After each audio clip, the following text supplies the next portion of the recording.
Hello, and welcome to the 7th episode of When the Heart Leads. I'm your host, Dr. Kate Newburgh, and I am overjoyed to be with you today. The title of this episode is Redemption. And you may have noticed, I'm going to name something that we do in this podcast, which is I take often times words or concepts or ideas that have been that maybe have a powerful pull or a field of understanding in our culture and in our lives, and I re-examine them through the eyes of what I call the new Eden, or this new plane of consciousness that humans are evolving into right now. And I look at these concepts, these ideas, through the eyes of unconditional love, through the eyes of grace, and see what they have to teach us in that new context, in that new framing. And so we are going to be looking at a very loaded idea today, this idea of redemption. And we're going to be examining it through these eyes of unconditional love, of grace, and seeing what it has to show us about our path and what we are being prepared to receive right now. So I feel like I'm practicing it a little bit in the moment. We've had quite a week. As you may know, I've mentioned I work at a high school, and these transmissions are not separate from that life. That life that I live kind of day to day is a powerful vehicle for me to receive in that love and in those interactions. It's a powerful vehicle for me to receive these transmissions, and I clean up pretty nice, but perhaps it's important to know that I am feeling very tired right now. We had quite a week. We were preparing for the students' homecoming, which is a really beautiful thing, a beautiful celebration, and of course all of the connotations of homecoming, right, that we can talk about.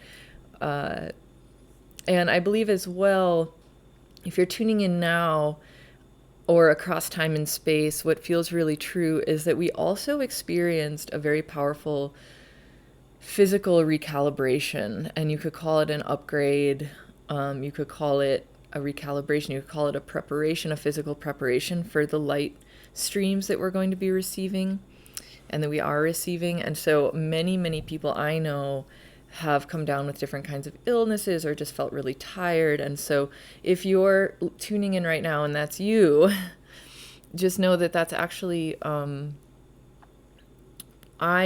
perceiving it. What I'm receiving is that that's a powerful physical upgrade that you're going through. And so a big, big message is to let yourself rest, to let that calibrate in your body so that you can begin to receive these kind of new light codes that are streaming in. And very possibly this podcast episode will activate some of that for you as well. So just be kind to yourself. So redemption, I promise this is all related. All of this that I'm talking about, and sometimes, like I said, it comes in as a constellation. So we're going to play in this space of redemption today and see what it has to offer us. It's actually a really, really beautiful transmission of deep receiving. And I think in a lot of ways, that's what our bodies are being prepared for, is this very deep receiving of something that's been wanting to come to us for a long, long time. And so redemption. So those of us who are coming down have come down from the mountain. So going all the way back to the premise of this podcast, the returning back into the world. Those of us coming down now in this time, this potent time of ascension and integration and new birth, we have spent many lifetimes, and many lifetimes possibly even in this lifetime, in service to the light. And this is because of a very deep,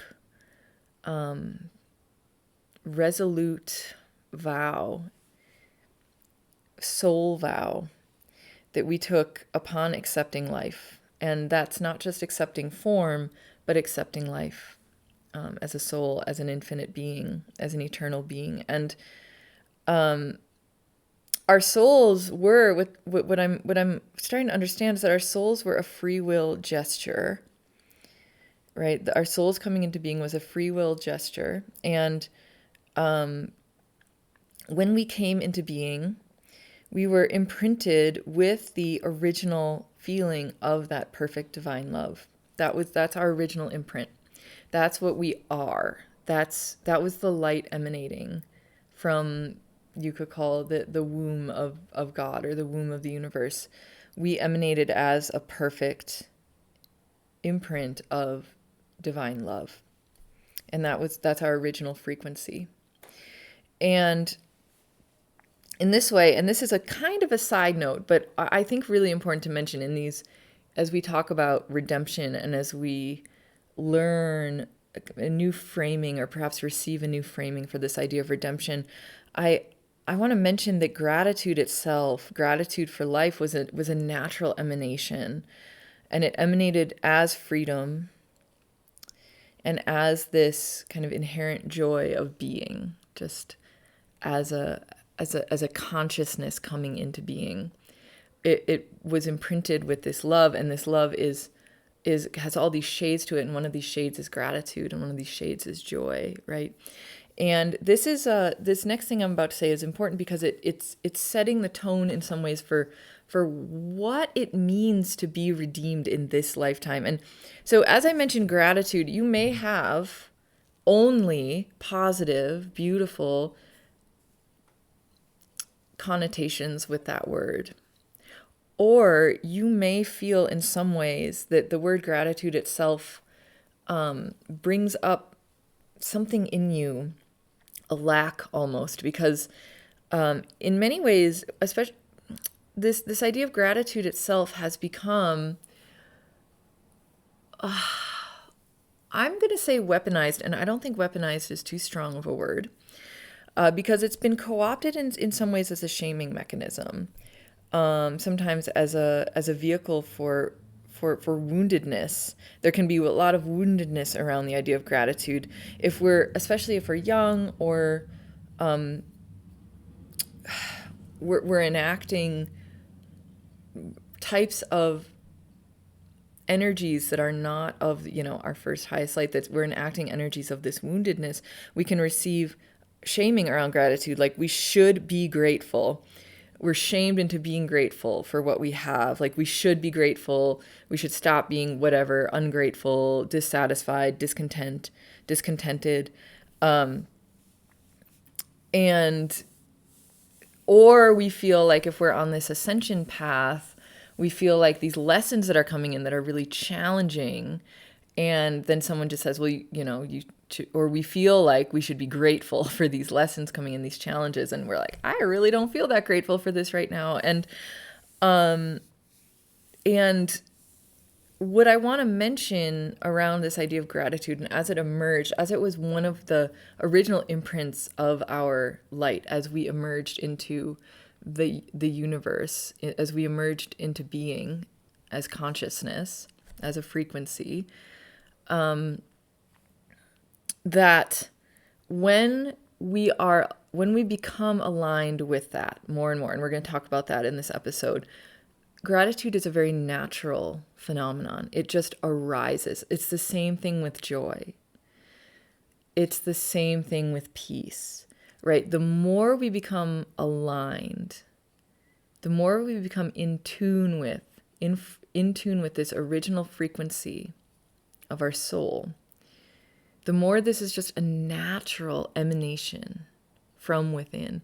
And so I hope, what I'm hoping is that I'm taking some pressure off around this idea of gratitude right now, and as we're going to go into this idea of redemption, this idea of joy, this idea of living within your eternal frequency, right? Clearing this woundedness. What I'm hoping is this takes some pressure off, because once you begin to align to that, to attune to that, gratitude itself is just a natural emanation. It's not something you have to force or contrive. Same thing with joy. Same thing with peace. Okay, so in some ways, I'm kind of approaching this idea of redemption from this lens. And I want to mention as well, this is coming in, I'll say quickly, normally I have all these pages of notes, and with the way this past week has gone, I have just a few notes. And so I'm really letting this flow in and through and around. And I want to mention, this feels like the time that I actually, in a shamanic experience, had that moment of merging with my own first light, with the original emanation of my soul as it emerged from the womb of God, or you could say the womb of the universe, or the womb of the goddess, like that space of no thing, the void. And so that it feels important to say that the things I bring forward in these podcast episodes, they are not theoretical. The things I'm bringing forward are not theoretical, but are born from direct experience that I have had in this lifetime. And sometimes, like I said, that experience happens through a vision or a body feeling. It's an embodied understanding of these concepts, this knowledge, this knowing. It's an emanation. And so I feel very compelled to say that right now, as I'm talking about the first light of our soul, as I'm talking about the birth of consciousness, of our own personal soul's consciousness.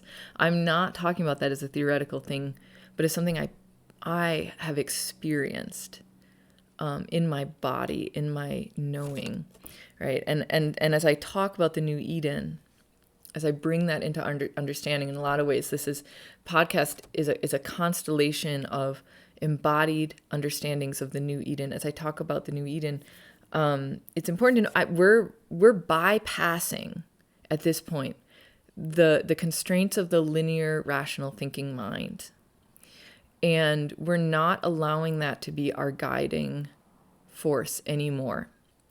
And instead, we're allowing this deeper knowing, this heart knowing, this intuition, this embodied knowing, be the light that guides us in this lifetime. And this is a big, big shift. When I talk about the new Eden, I'm really talking about this shift from head to heart, rational, linear, heart embodiment, right? We're making that shift. And so important feels to mention that these things I speak of, I have received firsthand in my body, in my knowing.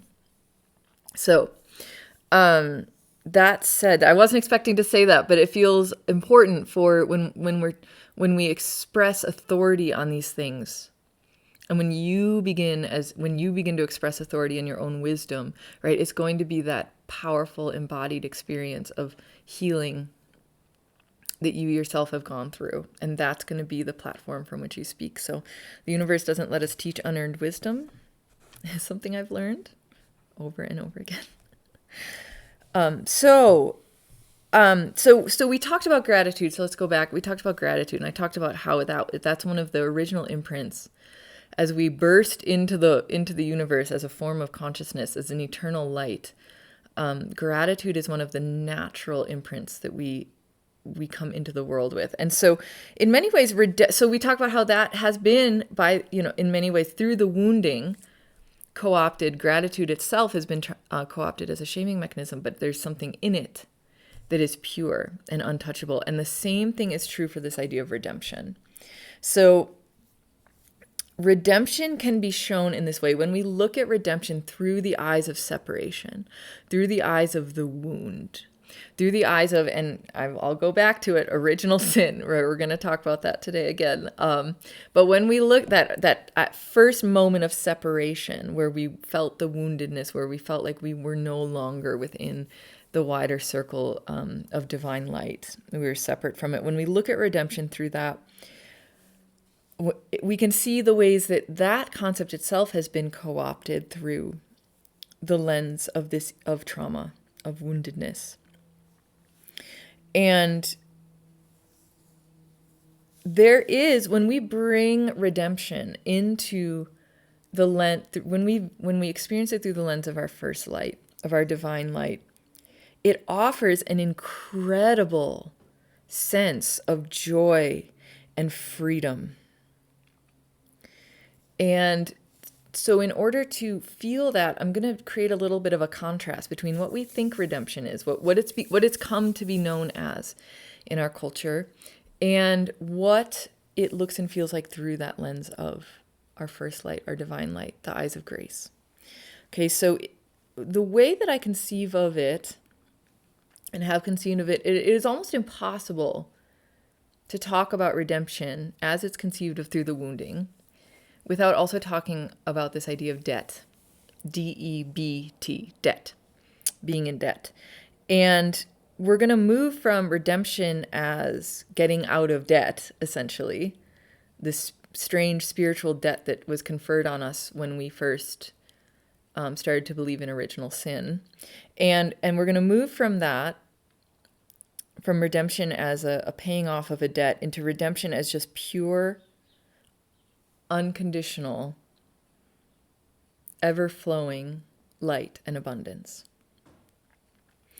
And just as a little teaser for that, one way I kind of talk about it is like we talk about like redeeming a coupon or redeeming like a lottery ticket or something. That's kind of the energy I'm going for here, is that we're going to discover throughout this podcast episode that there's this vast wealth, vast unending wealth of light and abundance within us that we are going to begin to redeem, right, for our own benefit, for our own kind of filling up, right, this abundant harvest. So that's kind of what I'm moving into here. This is a little teaser to bring it down to something that could be really concrete that we can hold on to as we move through some of these more abstract feeling realms. So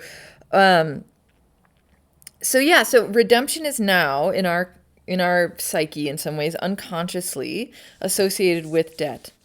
And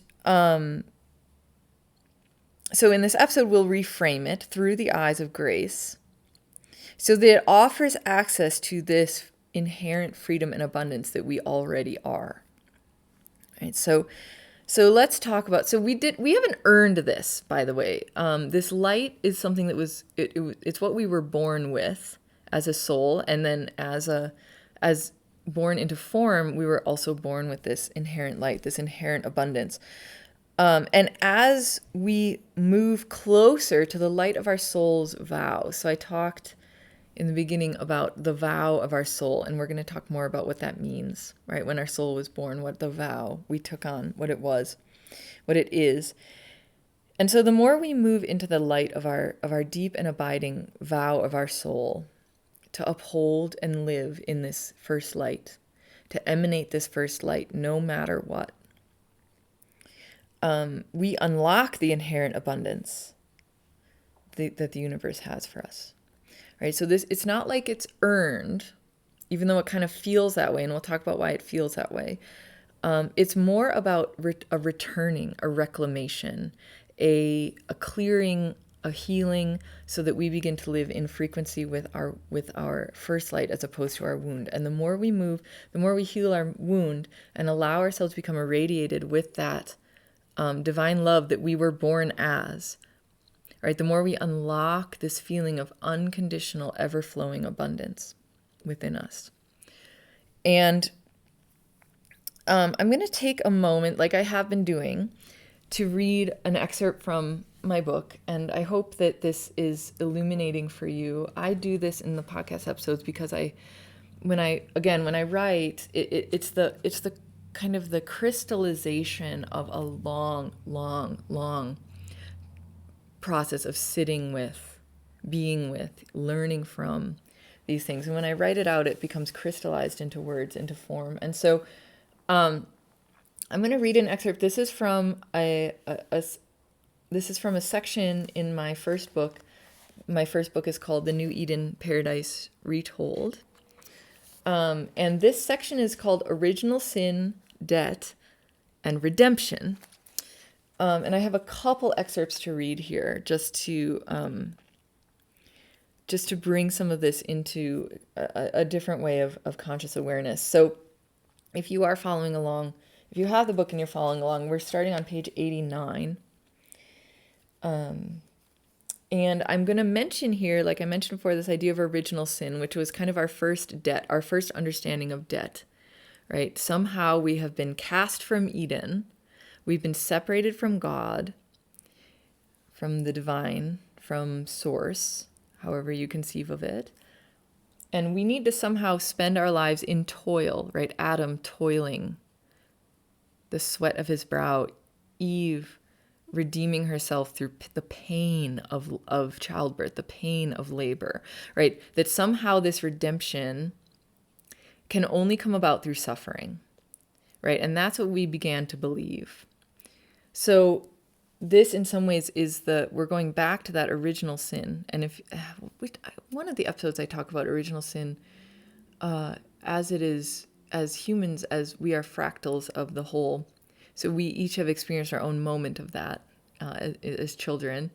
And I won't go into all that now, but that's in one of the episodes. So knowing that we're fractals, talking about original sin, knowing this isn't, again, an abstract thing, but something that every human on earth, unless you were born enlightened, which a few people have been, most of us kind of go through it, right? I should say born consciously enlightened, because we're all born enlightened. We just don't know it. But talking about original sin here as something we've experienced personally in this lifetime, right? So I'm not talking about it in an abstract way, but I am also talking about it as a transpersonal way, in a larger collective way. So original sin, the moment of separation, that when we thought that we needed to suffer in order to come closer to God, right? That's something I start with here. So I just wanted to lift that up. So page 89, I wrote, in response to a belief in our original sin, humans have plunged themselves into a vague and bewildering purgatory where the sweet relief of redemption lies in the hands of a capricious, faceless, punishing, and remote God figure. No matter how hard we try to atone for the past, there is always more to be done. We climb an endless mountain of shame and guilt, never reaching the top and never being allowed to rest. Redemption, then, becomes a moving and arbitrary target, where we exhaust ourselves ad infinitum through labor and suffering, wondering how much pain we will be forced to endure before we finally are allowed to come back home.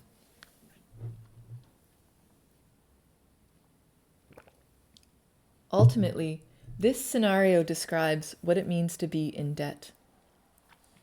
We believe we have fallen from grace through our own willfulness, and we must earn, through an undisclosed amount of misery and pain, our way back into the conceptual and remote realm of heaven. Furthermore, it is only the relentless force of shame that can offer us redemption, as shame itself offers the only known provocation for us to pay off our spiritual debt, causing us to do something, i.e., suffer greatly, in order to prove ourselves worthy of existing. So, we cling to shame as our only salvation from the very predicament in which shame has placed us.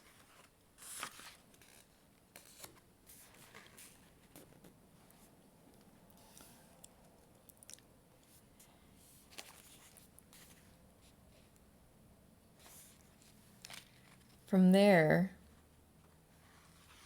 I'm going to skip ahead, right? So there, a moment of just speaking again, what we talked about, this idea that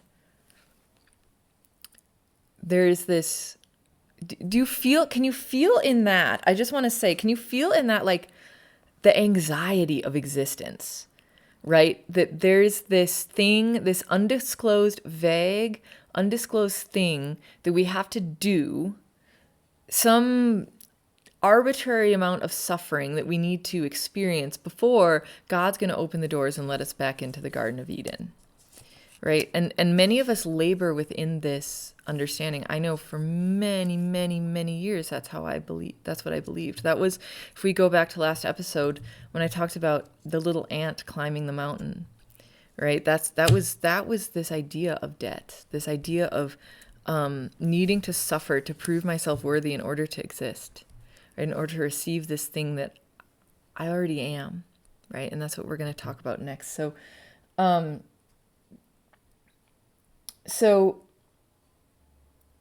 I do, and I'm just going to summarize some of this. This idea of debt. I'm gonna go into here. So, put very simply, debt consciousness is the belief that there is something we must still do to make ourselves worthy, whole, and complete. Under these auspices, humans live constantly on trial, trying exhaustively to prove ourselves worthy. We try to prove ourselves in different ways, through what we produce, through suffering and sacrifice, through worry and micromanaging, through how busy we can become, through making ourselves into victims. Overall, in the larger system of debt and proving, some humans are deemed worthy of food, shelter, love, health, safety, warmth, joy, while others are not. Those that have proven themselves worthy are acclaimed. Those that have shown themselves to be unworthy are generally judged, cast off, and blamed. The illusion that we are somehow separate from divine life force, or that there is something we must do to get it, gives rise to the fear that energy, resources, life, and love itself is somehow limited. This caused us to strike out as best we could, creating hierarchies and imposing artificial systems of order, which has in turn resulted in the ravening, hungry, hungry hippo mentality toward our commons of our earth. If the source of love is not within us, it must be outside of us. If it is outside of us, then it can be taken. Ergo, we must protect it fiercely. And so we live like clay pots with holes in the bottom, never filled, never nourished, never satiated, taking from the earth and from each other in an ongoing, desperate attempt to replenish the bottomless, empty void that was left when God abandoned us. Whew! But can you feel it though? Can you feel it? I know this sounds really dramatic, but if you tune into this idea of original sin, this is what it is. This is what it is. It's this bottomless, empty void that was left when we felt that God had abandoned us. All right, so I know this sounds very dramatic, but it is also unconsciously, for many of us, the energy that we labor within. The belief we have, the constant expending of energy to prove ourselves worthy. This is I'm touching on it here. So I write, and I talk about as well, just a quick summary, I talk about this idea of debt as being parasitic, and that might be a whole other podcast episode, but the idea that a parasite will take and take and take, and never ever give back to the host, and it keeps the host alive. Right? But it takes only for its own benefit, and there's nothing that it does that actually benefits the host. And this is the energy of debt. Parasites are the energy of debt and original sin. And so I talk about that a little bit here. And again, having direct experience with that, with parasitic energy, right? And with parasites themselves, this is something, they had a deep lesson for me, the parasites I dealt with. So I talk about that. So if that comes up, that's what I'm mentioning here, because I'm skipping around a little bit in the book. So I write, so we have touched on the essence of redemption. The answer to our redemption lies in our willingness to remove our energy from that which does not hold its own life force. Okay, so that might be coming out of left field a little bit, so I'm going to explain that in a moment. I'm going to read that one more time. The answer to our redemption, the answer to the process of realizing our full light, lies in our willingness to remove our energy from that which does not hold its own life force. We do this in our lives by kindly but firmly saying no to that which does not serve us. Internally, this process culminates in an unwillingness to harbor any thought, feeling, or emotion that does not uphold the inherent worthiness and divinity of all beings. So when we talk about debt consciousness, the parasitic consciousness, it lives physically as parasites. It could also live as an emotion, like shame. Shame is a parasitic emotion of debt, energy of debt. For mentally, it could live as self-doubt, right? So there's this multidimensional kind of expression of this feeling of debt, of this parasitic understanding of debt that comes to us when we feel separate from God.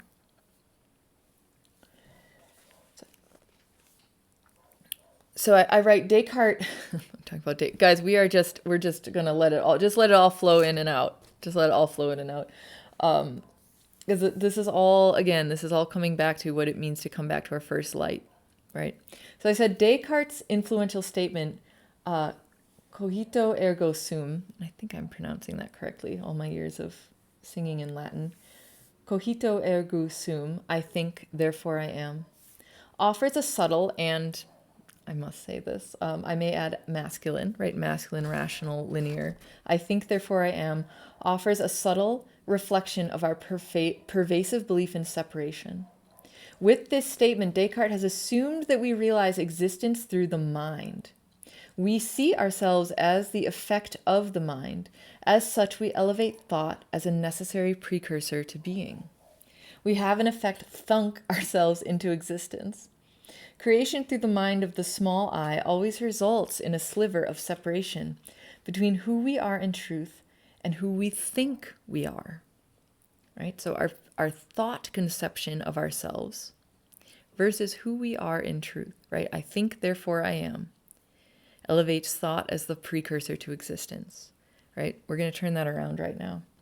In this way, who we think we are is an illusion that nevertheless becomes our reality. So that's a paradox, right? But we can just bust through all that with this one. So in contrast, the mantra of the new earth, the mantra of the new Eden will be the simple and profound tautology, I am, therefore I am. Our very bodies as a perfect expression of our souls is proof of our divinity. This is true without exception for every being, animal, plant, mineral, human on the planet.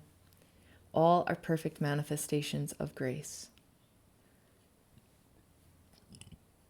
We start then with the premise not that we are inherently tainted, but that all beings on this planet are, by virtue of their very existence, a holy manifestation of divine will. Therefore, while there are diverse differences in expression, there is no gradation of worthiness. Divine law is unconditional love, absent of judgment, criticism, blame, manipulation, and hierarchy. It is pure and purely free. These are the laws that amplify rather than drain life force. These are the laws on which we will build our new world. It is through embracing these laws that the new Eden, these laws of inherent worthiness, now just really quick what I mean there, these laws of inherent worthiness, these laws of I am, therefore I am, the divine light manifested into form. It is through embracing these laws that the new Eden will manifest as Earth herself.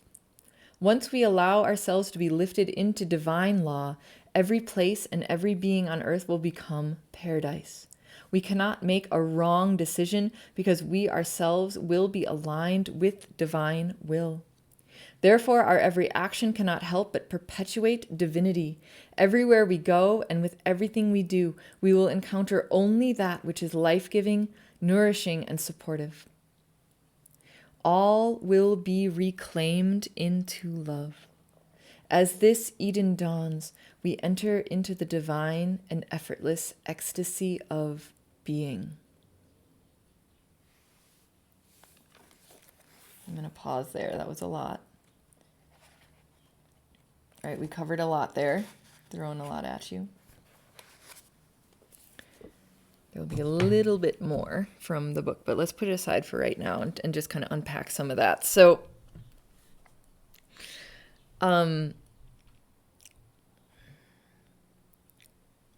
let's take all of that down to what it might feel like to live as though we are in debt. Okay? Original sin,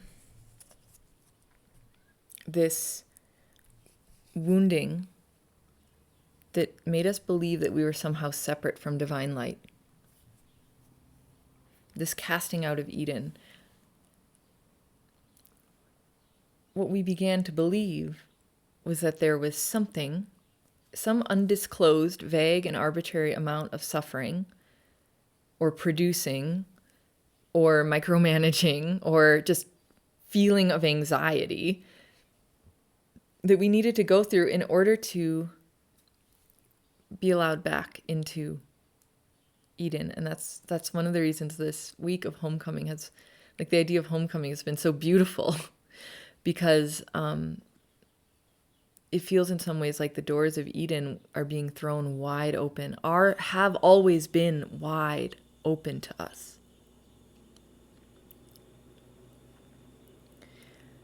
But we didn't know how to access them because we were trying to get there through the lens of our woundedness. And so if we feel this, how this manifests in our lives, it manifests as this feeling of debt, of never having enough, never giving enough, never being enough,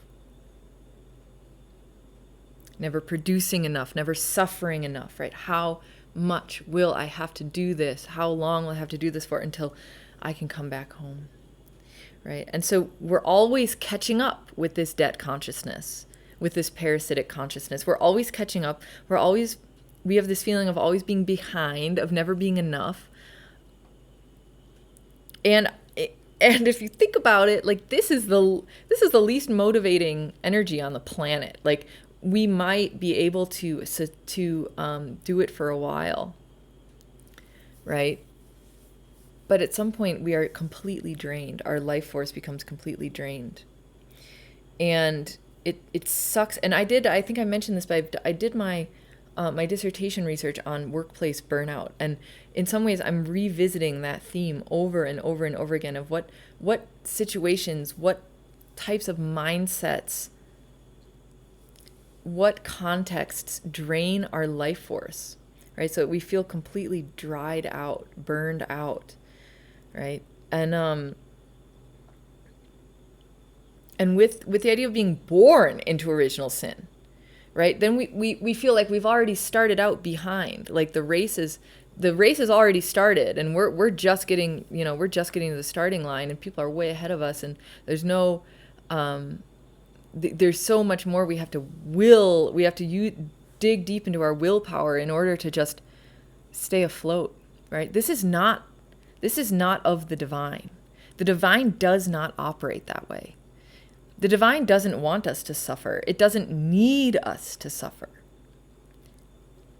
And what we're going to move into in talking about redemption is this idea that we are already redeemed. That there's nothing we need to do or say or suffer or create or micromanage in order to be redeemed. Because in the eyes of God, we're already there. We're already in Eden. The doors are thrown open for us. And this idea of debt, so to talk a little bit about it's the idea of debt, it doesn't actually exist. So this is, all right.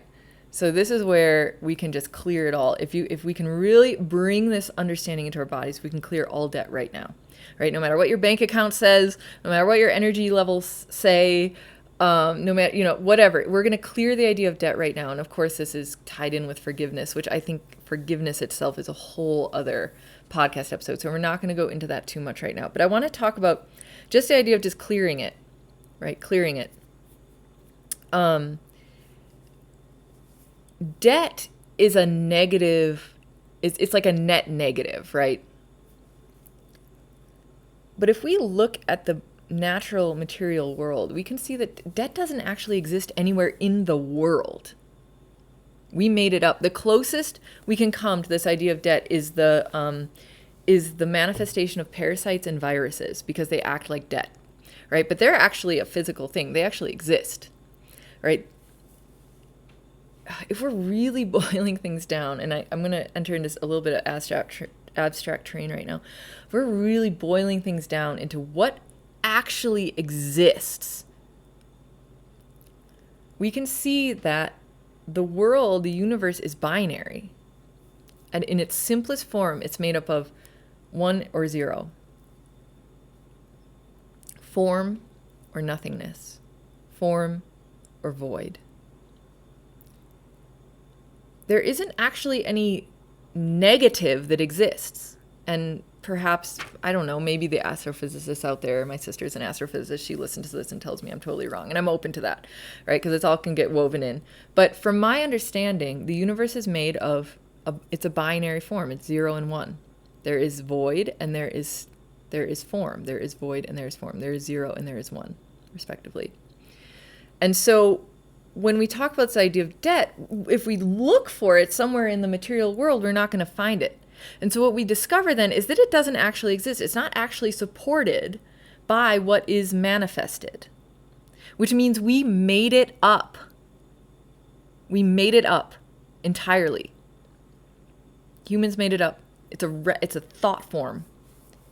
It's not a manifested thing. It's something we made up. The debt that is attached to you, maybe you have monetary debt, that's not real. We've all agreed that it's real, right? So the idea, going back to Descartes, I think, therefore I am, right? Thought being the precursor to existence is how we operate right now. We think it's true, therefore it must be true. We think debt is true. I agree it's true. You agree it's true. We all agree it's true. Therefore it exists. But there's nothing in the material world to actually support this. So we made it up. It's something that it only exists as long as we decide that it exists.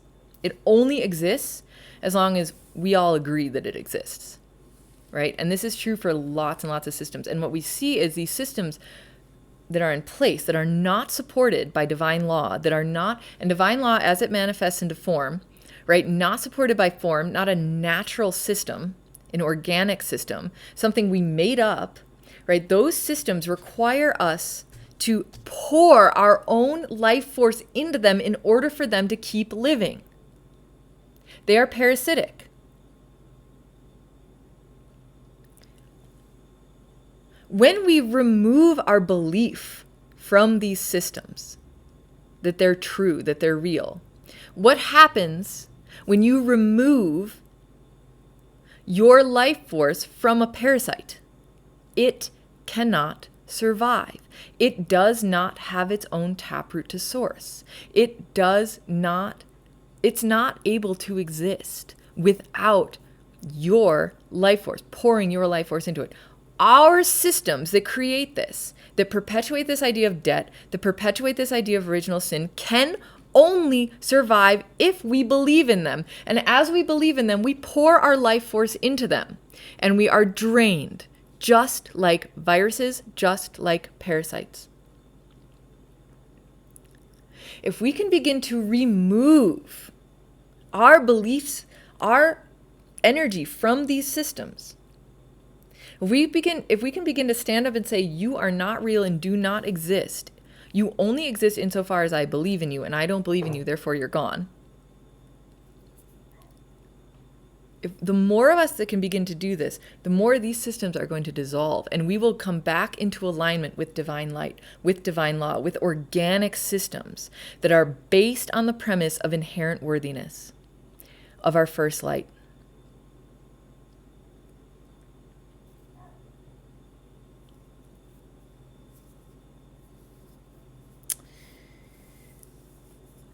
This is a big deal, what I'm saying here, because it allows us to have power over these thought forms that have persisted for so long, telling us things that we're unworthy, that we're in debt, that our very existence is debt. It's simply not true. It's not a divine truth. And when we begin to coming back to our soul's vow, the vow of our soul, as we were born into joy, into gratitude, into peace, that is the truth. That is the truth. And our soul's vow is a simple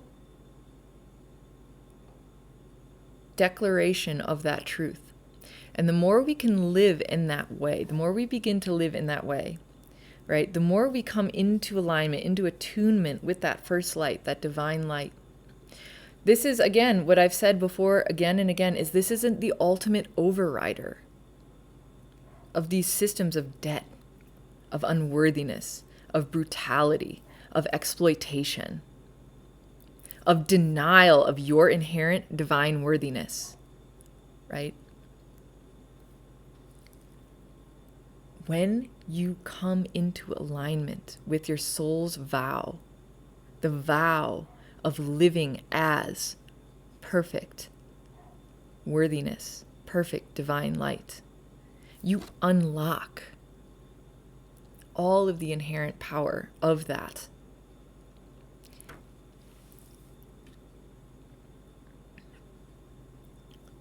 You begin to receive all of the material, physical, spiritual, emotional, mental benefits of that vow. This is redemption. Okay, this is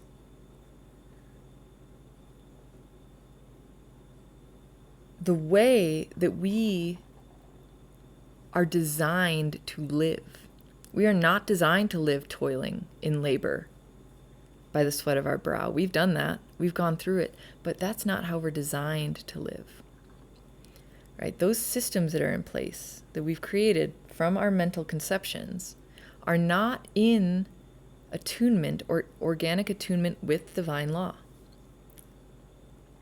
And as we begin to move to draw our own life force away from those systems, right? And like the dragonfly, we play within them, right? This is the dance of coming down from the mountain, right? Because we can play within them and also know they're not true. We can play within them. We're tested by them, right? We come all the way down to the wire. Will I have enough? Will I have enough? Will I have enough? Yes, because I'm living in inherent abundance, inherent worthiness. I'm coming into the radius of my soul's light. That ultimate overrider of debt. That's redemption. We can start to see that that is redemption. So the soul's vow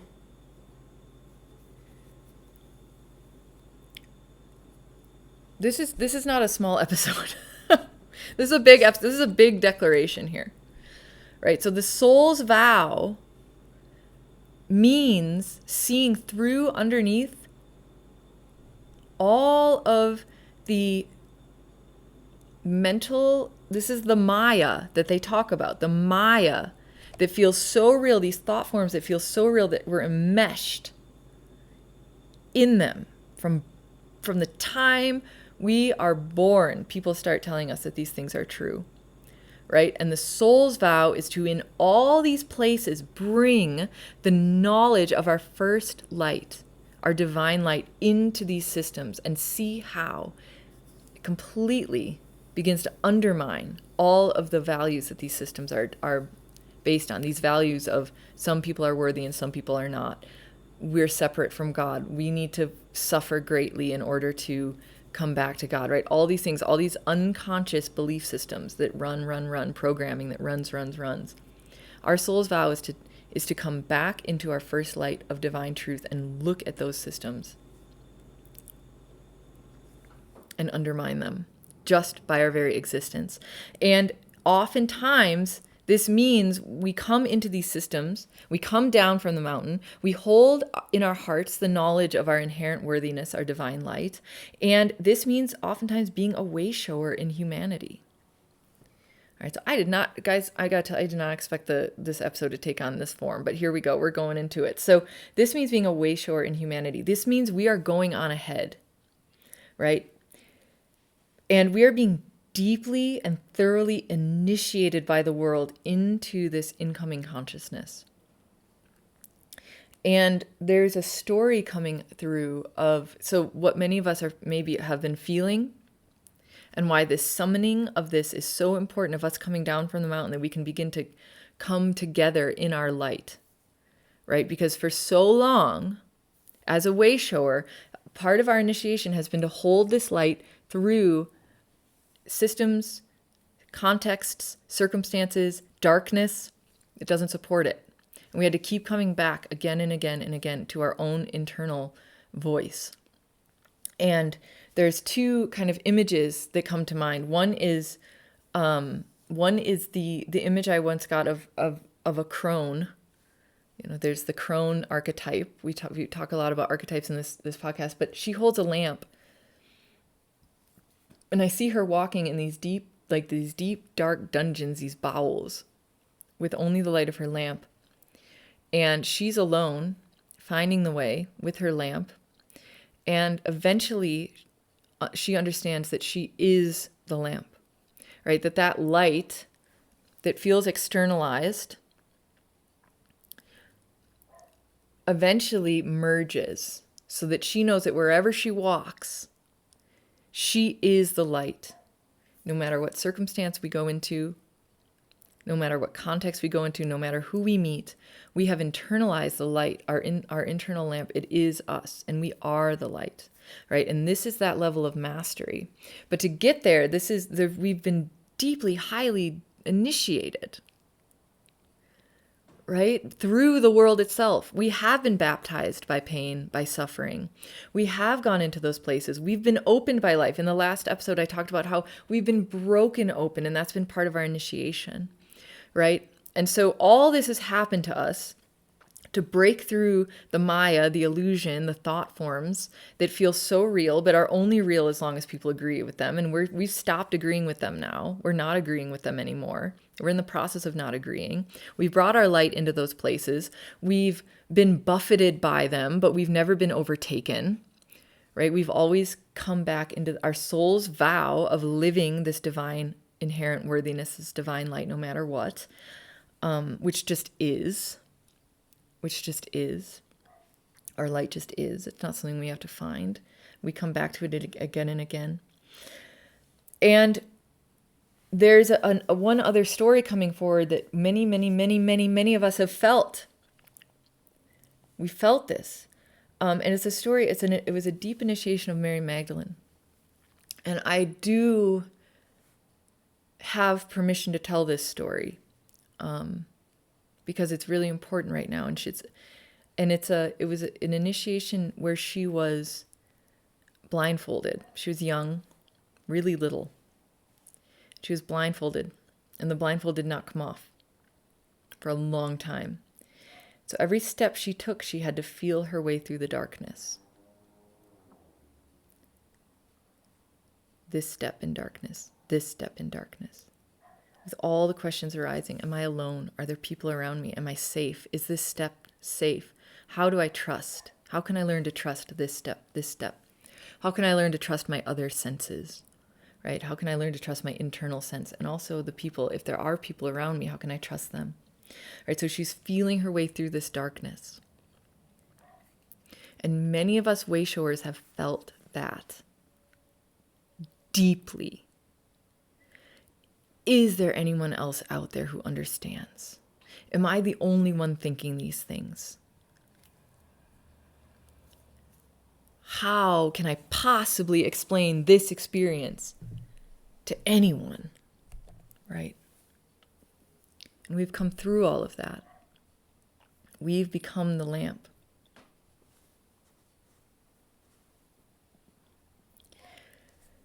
And now it is time to allow the grace of our lives to unfold. We have come through it. We have found the light of our soul again and again and again and again and again. And we are now shifting from learning through suffering to learning through the inherent joy and worthiness that is our being. And I'm going to read the conclusion of this book, of the New Eden Paradise Retold, because it so perfectly captures the energy of redemption, of cashing it in. All of the times that we have lived our soul's light, that we have gone through initiations, that we've gone through suffering, that we've moved through suffering, right? And what we finally learn is that is not the point of existence. That is an aspect of existence that we have come through, but it is not where we rest. It is not where we land. It is not where we are going to be stuck. All right, so I'm going to read the conclusion here because this is ultimately the energy of redemption. Okay, so I'm going to read here the conclusion from the New Eden Paradise Retold, which will allow us to really feel what it means to be redeemed, fully redeemed in this time, in this lifetime.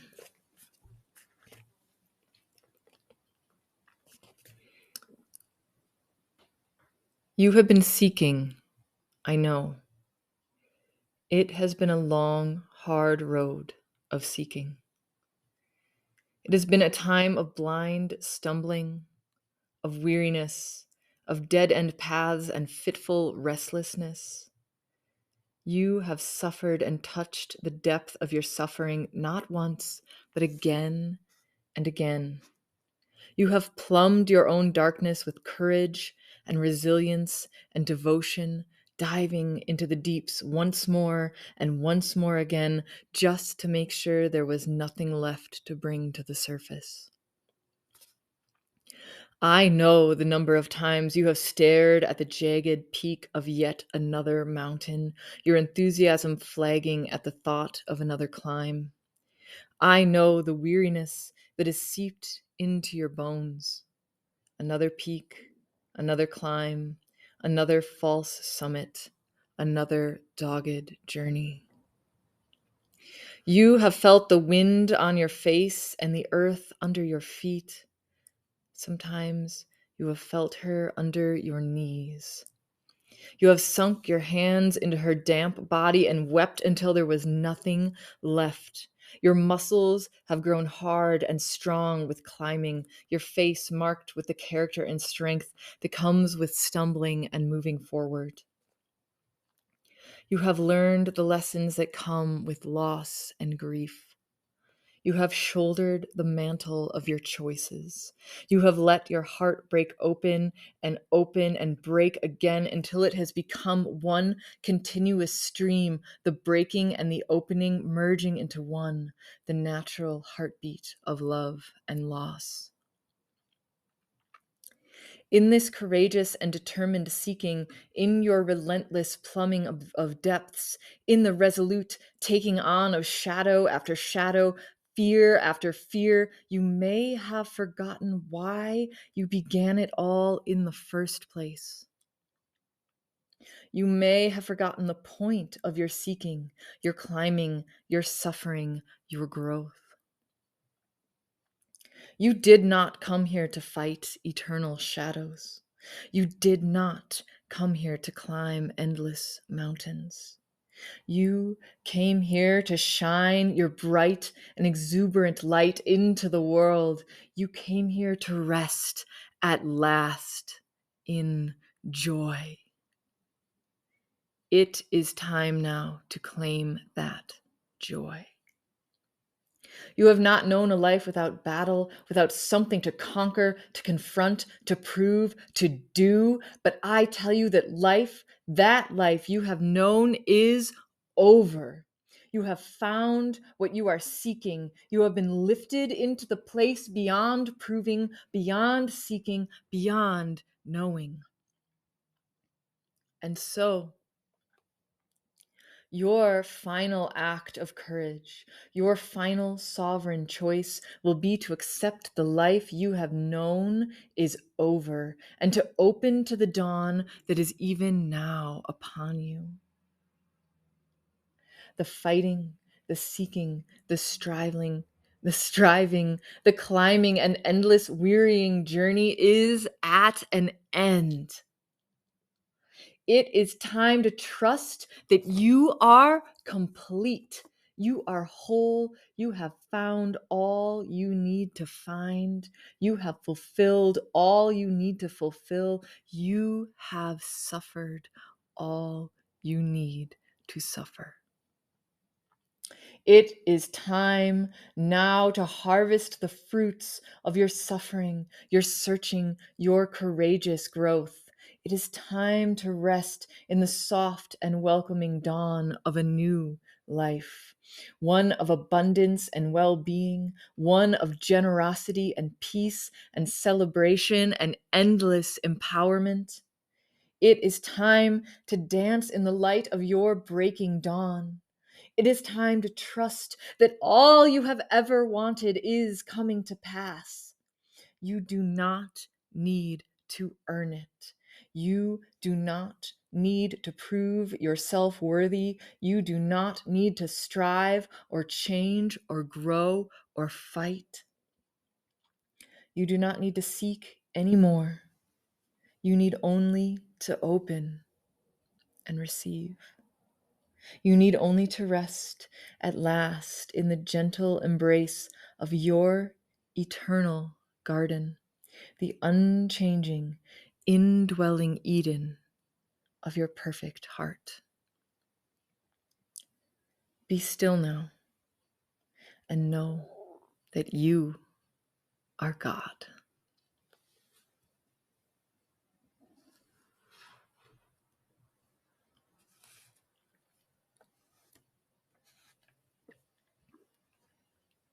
Can you trust it?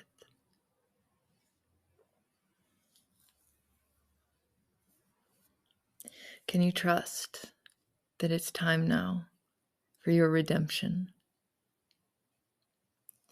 That all of the seeking and the proving and the suffering is coming to its own natural completion in your life. That all is well, and that deep emanating light of your soul is ready to shine forth as your truest self, as your deepest emanation, as your guiding light.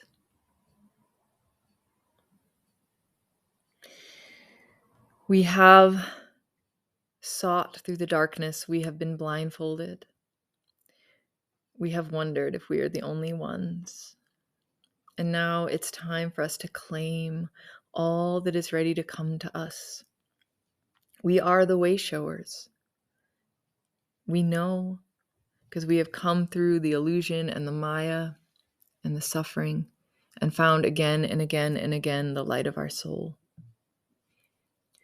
We may turn now and we may see those in need of the initiations that we have mastered. This is a time of reaping, harvesting, of discovering the bounty within us, that which we had forgotten. Our mastery is so natural to us that we don't always understand how extraordinary it is.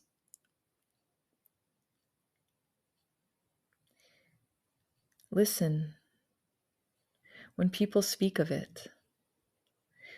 Listen when people compliment you. This is not the inflation of the ego, but a genuine reflection of your light. This bounty that we are is ready to be shared now.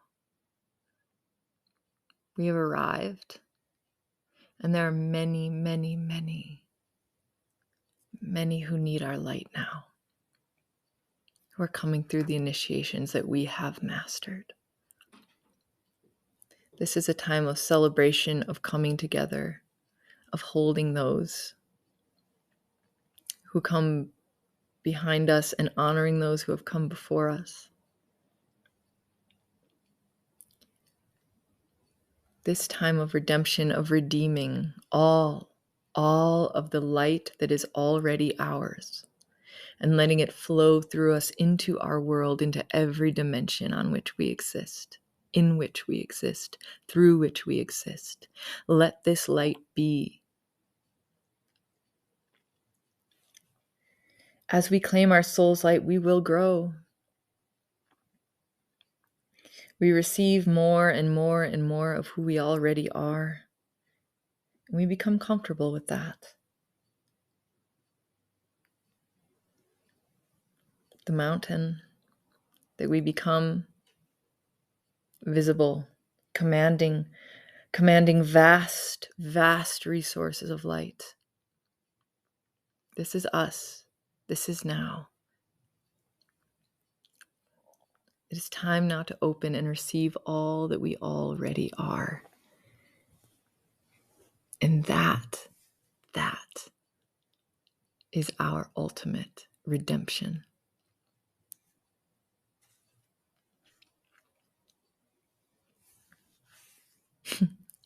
My beloved friends, thank you so much for tuning in. There's been an absolute ecstatic experience to be on this journey with you today. This has been the 7th episode of When the Heart Leads, Redemption. For more information, you can visit my website, www.booksofeden.com. It has more information on my books and my work and me.